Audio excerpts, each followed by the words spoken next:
అందం, ఆరోగ్యం, ఆత్మవిశ్వాసం అనూస్తో సాధ్యం. ట్రాన్స్ఫర్మేషన్ సర్వీసెస్ పైన ఫ్లాట్ 50% డిస్కౌంట్. అనూస్ సిన్స్ 1982. నమస్తే అమ్మా. నమస్తే అమ్మా. చాలా లేట్గా కనెక్ట్ అయినా చాలా అవసరమైన టాపిక్ ఈరోజు నేను మీతో డిస్కస్ చేయాలనుకుంటున్నాను. ఎప్పుడెప్పుడు అని వెయిట్ చేస్తున్నాను. మీరు అవైలబిలిటీలో లేరు కాబట్టి, ఫైనల్గా ఈరోజు దొరికారు కాబట్టి. ఈ మధ్య అమ్మాయిల డ్రెస్సింగ్ విషయంలో ఒక దుమారమే, అసలు ఒక యుద్ధమే జరుగుతుంది అని చెప్పొచ్చు. కొంతమంది యాక్సెప్ట్ చేస్తున్నారు, కొంతమంది యాక్సెప్ట్ చేయట్లేదు. So being a social being, actually me statement ఏంటమ్మా? అమ్మ, దుమారం అంటే ఇప్పుడు మనిషి బట్టలు ఎందుకు కట్టుకుంటాడు చెప్పమ్మా? వాత, ఆతప, శీత, వర్ష ఈ నాలుగింటి నుంచి రక్షించుకోవడానికి. గాలి వేస్తే ఇలా అనుకుంటాం, చలి వేస్తే ఇట్లా అనుకుంటాం, ఎండ వస్తే కాస్త మొహాన ఎండ పడకుండా కప్పుకుంటాం, వాన వస్తే కప్పుకుంటాం. వస్త్రం అన్నది శరీరాన్ని కప్పుకోవడానికి. అంటే దుప్పట్లాగా ముసుగు పెట్టేసి లోపల ఏమీ లేకుండా ఇలా పైనుంచి కిందకి ముసుగేసుకోమని కాదు. ఈ శరీరానికి ఇలా రక్షణ కల్పించేటటువంటి వస్త్రధారణని అందంగా ఉండేటట్టు, ఆకర్షణీయంగా ఉండేటట్టు, కళాత్మకంగా ఉండేటట్టు తీర్చిదిద్దుకున్నారు. ఎందుకంటే మనిషికి తెలివి ఉంది, ఆలోచన ఉంది, కళాత్మక సృజనాత్మక స్వభావం ఉంది గనక. అట్లా అనుకున్నప్పుడు చాలా బాగా అందంగా మీరు వస్త్రధారణ చేశారనుకో, అబ్బా ఎంత బాగా చేశారు అన్నారు. వాళ్ళ దృష్టిలో అదే అందం, అదే అలా అంటారు. అట్లాగే బాగా అన్నారు. అలాగే నాకు నీ వస్త్రధారణ నచ్చిందనుకో, అమ్మా కీర్తి ఎంత బాగుందమ్మా అంట. ఒకవేళ నచ్చలేదనుకో, ఏమిటమ్మా ఈ రంగు చీర కట్టుకున్నావు అంట. అంటే నీ బాగుందమ్మా, ఈ రంగు బాగుంది అన్నప్పుడు ఎలా తీసుకున్నావో, ఈ రంగు కట్టుకున్నావు ఏమిటమ్మా అన్నప్పుడు ఎందుకండి అని అడుగుతావు. అంటే ఈ రంగు నీకు మ్యాచ్ కాలేదమ్మా, నీ సూట్ కాలేదు, నీ స్కిన్ టోన్కి ఇది సెట్ అవ్వలేదు. ఇంకో రంగు అయితే నువ్వు చాలా నీ స్కిన్ గ్లో అవుతుంది, ఈ రంగు వల్ల నీ స్కిన్ గ్లో అవ్వట్లేదు అని చెప్తాను. దానివల్ల నీకు అర్థం అవుతుంది. ఎందుకని నువ్వు నన్ను ఎందుకు అడిగావు ఎట్లా ఉందని అభిప్రాయం కోసం. లేదా కొత్త చీర కట్టుకుని ఇలా కొంగి ఇలా తిప్పుకుని తిరుగుతూ ఉంటారు, అందరూ గమనించారా లేదా?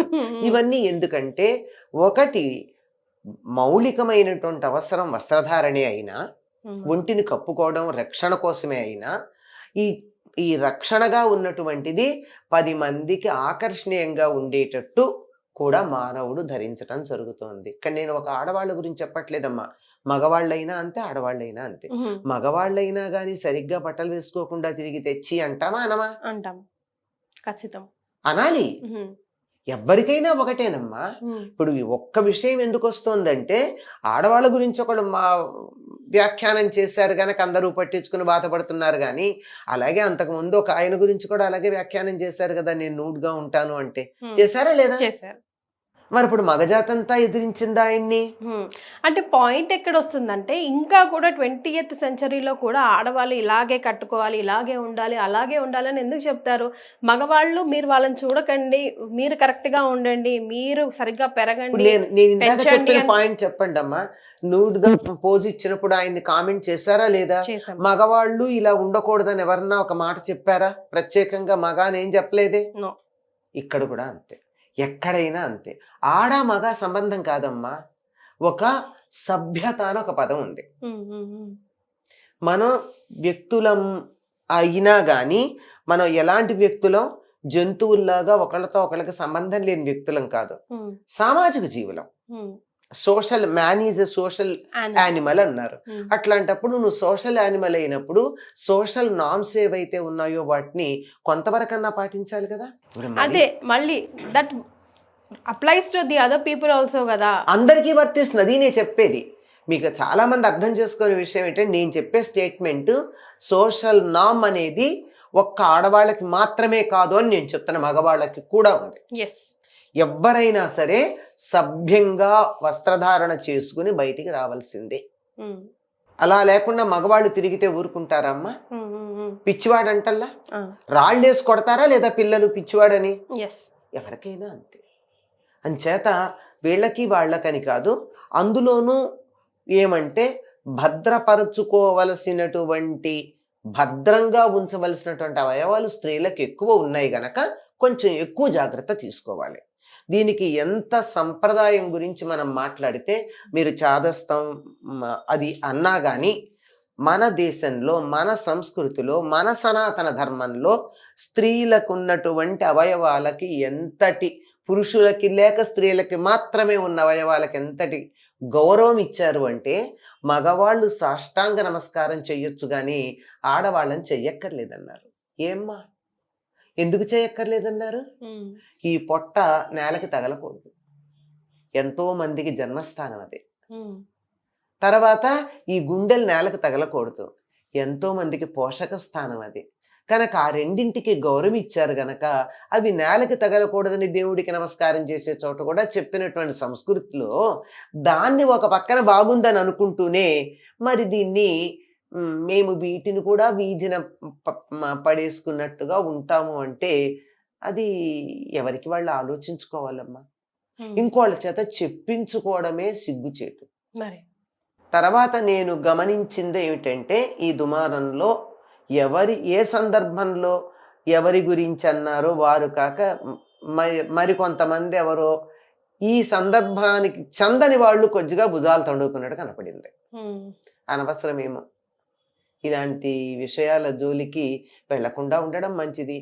ఏదో ఒక సందర్భంలో చెప్తారు, మనం ఇట్లా చెయ్యొద్దు అన్నాము, నేను జీవితాంతం చేయొద్దని చెప్పలేదు, ఆ సందర్భంలో వద్దని చెప్పాం.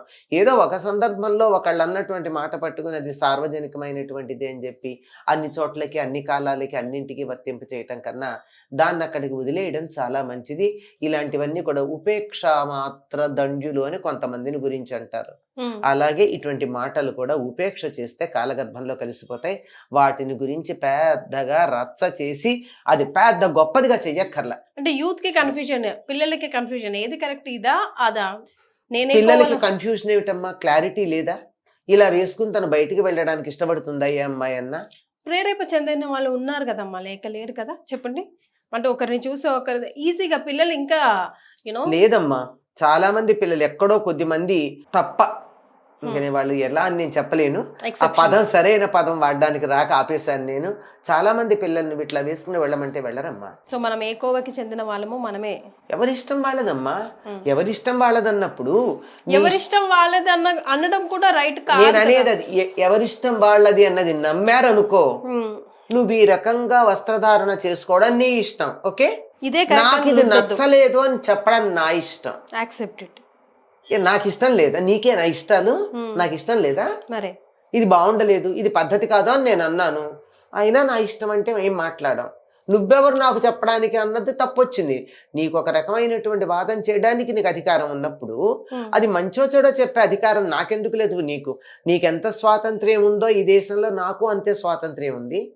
కరెక్ట్. ఒకళ్ళకే కాదు కదా. అంతే కదా, అంతే కదా. ఏదైనా బయటపడి మాట్లాడింది you have to accept the comment, అంతే. ఇప్పుడు నలుగురిలోకి వచ్చిన తర్వాత, నలుగురు బయటకు వచ్చిన తర్వాత తప్పనిసరిగా ఏదో ఒక మాట అంటారు. మనకుండా ఉండదు. నలుగురిలోకి అసలు మాట పడకూడదు అంటే లోపల నుంచి ఇంట్లోంచి బయటికి రాకూడదు, బయటకు వచ్చాక అంటారు. అన్నప్పుడు యాక్సెప్ట్ చేయి, ఏముంది దానికి. నేను అంటాను నువ్వు ఇట్లా ఉండకూడదు అమ్మాయి అంటా నేను నిన్ను, నీ ఇష్టం నువ్వు ఉండు, కానీ మీరు నన్ను అనకూడదు. నా ఇష్టం అన్నాను, వదిలేసి. నిన్ను కామెంట్ చేయడం నా ఇష్టం, నీకు నచ్చినట్టు ఉండడం నీ ఇష్టం, it's okay. We agree to differ, simple, అంతే. అంతేగాని నేను ఇట్లా ఉంటా కానీ నువ్వు అనకూడదు అంటే ఎట్లా కుదురుతుంది మరి? ఎగ్జాక్ట్లీ. సో మీరు ఇంకొక మాట అన్నారు, అది కూడా చాలా నిజమైనటువంటిది. వాళ్ళు ఎట్లా ఉంటే మనం జాగ్రత్తగా, మగపిల్లలు జాగ్రత్తగా ఉండాలి. ఈ విషయంలో మగపిల్లల్ని పెంచటం గురించి ప్రత్యేకమైన క్లాసులు తీసుకోవాలమ్మా. ఎంతసేపు మనం ఆడపిల్లలు ఎలా ఉండాలో చెప్పిన వాళ్ళు ఉన్నారు కానీ మగపిల్లలు ఎలా పెంచాలో చెప్పిన వాళ్ళు లేరు. తప్పనిసరిగా మగపిల్లల తల్లులకి తండ్రులకి క్లాసులు తీసుకుని వాళ్ళని, పిల్లల్ని సరిగ్గా పెంచటం వాళ్ళకి నేర్పించాల్సిన అవసరం చాలా ఉంది. ముందర మొట్టమొదట అమ్మని అమ్మ అని పిలవడం మొదలు పెట్టాక, ఇంట్లో అక్క చెల్లెళ్ళని అమ్మ అని పిలవడం మొదలు పెట్టాక సగం సమస్యలు తగ్గుతాయి. ఆ రెండు మానేసాకే ఏముందమ్మా. So to wind up the whole topic, సరే వినని సగం గురించి మనం మాట్లాడాల్సిన అవసరమే లేదు, అసలు పట్టించుకోక్కర్లేదు. మీ మాటకి గౌరవించే వాళ్ళ కోసం మీరు చెప్పే మాట. మనం సామాజిక జీవులం, అనగా సోషల్ యానిమల్ అన్నాం కదా. ఒక సొసైటీలో ఉన్నప్పుడు ఆ సొసైటీ నామ్ని పాటించాల్సిందే. బిఏ రోమన్ ఇన్ రోమ్ అని ఆంగ్లంలో చెప్పారు. కనుక మనం ఏ సొసైటీలో ఉన్నామో దాన్ని అంగీకరించి దానికి తగినట్టుగా ఉంటే ఎవ్వరూ మనని ఏమి అనరు. ఒకవేళ దానికన్నా భిన్నంగా ఉంటే అంటారు, పడాలి. That's all. Thank you so much అమ్మా. నమస్కారం.